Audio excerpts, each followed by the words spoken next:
So, do you guys have more examples of things or events that you can put on a resume? As Wes asked in chat, like, what are some things that help you stand out? What kind Gifts. of experiences? What goes on a CV? Like I would say, well, are you saying like if you weren't working in the industry already, what you would put on there? Or? Yeah, if you're like trying to get into the industry. And also, do you guys know of any resources that people would? Because a lot of it's always somebody's first time going into going out into the world, into the industry from wherever you were before. If it's from streaming into other industry jobs like what you guys do, if you're interested in making that transition, you're talking about preparing certain things. What goes on there, per Wes's question, and what can you look at to figure out how to even structure it, or how does that work?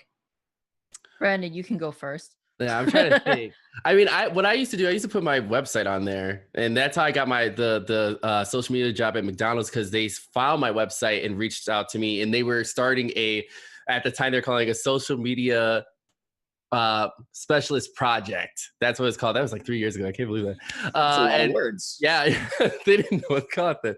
But yeah, I used my website, and I had like the contact information if anybody want to reach out to me. I used that for a little bit. And then when I deleted the website, it's like I can't use that anymore. So I started using I used the Twitch Chicago website for one thing, and then I had like a video that I would sometimes add. Because you were running Twitch Chicago, right? Yeah. So that's still happening. That's pretty helpful to put on a resume if you run a meetup or especially because I think Twitch, like, there's a lot of meetups that haven't been established like in places, so I feel like there's a lot of room. Or if you just like find the meetup that's nearest to you and be like, hey, how can I help? Like, how can I volunteer my time? Yeah, because I have two other people who help me now, because I used to do it by myself because I was very selfish for a while. But then I brought two people who were just like helping me, like just by them, like on their own. And I decided, hey, why don't you guys help me out? And now they're officially the team. So we're like, putting together the deck, and we're reaching out to like, venues and stuff. So that's also a great way to put like something you could put on a resume if you start working with like a group or something. And it's a way to make connections too. We all need sponsors. These meetups are not free. So like definitely not. No. Yeah. Liaison, like tech setup. Yeah. So many things you can do with that. Yeah, absolutely. Project management is huge. Yeah. Actually. And LinkedIn, actually, I should mention.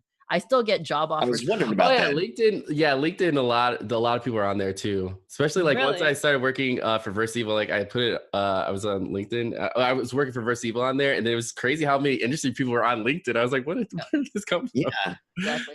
That's a good question. I'm glad we brought that up, because like I haven't thought about that site since like I was in college and not doing streaming. So yeah, people still use it. I had to click on it for something that I had to do for work like a few weeks ago, and I was like, wow, there's a lot of people who like messaged me when I wasn't looking. So that's good to know. Yeah, that's definitely a way to land connections and try to find something in the industry. I'm still like a big fan of like going the mod route too. It's like, because it's like a way that it's free. It's like you probably have a streamer that you enjoy, spend a lot of time in.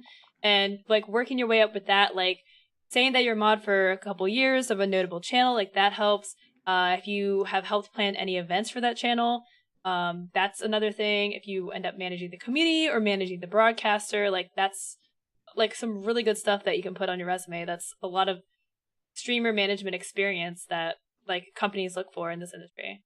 I also mentioned that LinkedIn sounds like it's really old. Like a lot of people like, it's so old, but who's hiring you? They're not people your age. Yeah, that's true. People who have no idea what influencer management is. They're going to look for the word influencer. And that kind of brings me back to something I mentioned before. Like, sure, a lot of people hate the word influencer. They feel pretentious saying it, but that's the lingo. That's what they're not going to go, we need someone in community management. I'm going to look up content creator. Yeah. They're going to look up the current buzzword, which is influencer. Or you look at less for the cultural cachet of the term and more to like people literally understanding what you're saying. Exactly. Yeah. You're presenting information. You have to use the words to get that across. And that's a word that is consistent. It universally means roughly the same thing.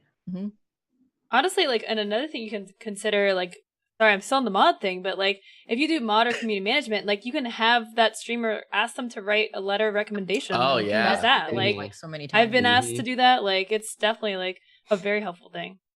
Yep. Yeah. So Rousdower says that archive everything. Portfolios and examples of your work make you stand out beyond the standard resume. Yeah. Yeah, the nice thing about like working with a streamer is they have VODs, and like, you know, if you help to put something together that ends up getting saved, you know, you can link to that and be like, hey, like I put together this huge game launch event for the streamer. Like here's the VOD link. And make connections on LinkedIn. Like when you talk to people at conventions, get their full name, keep their business card, find them on LinkedIn, connect with them.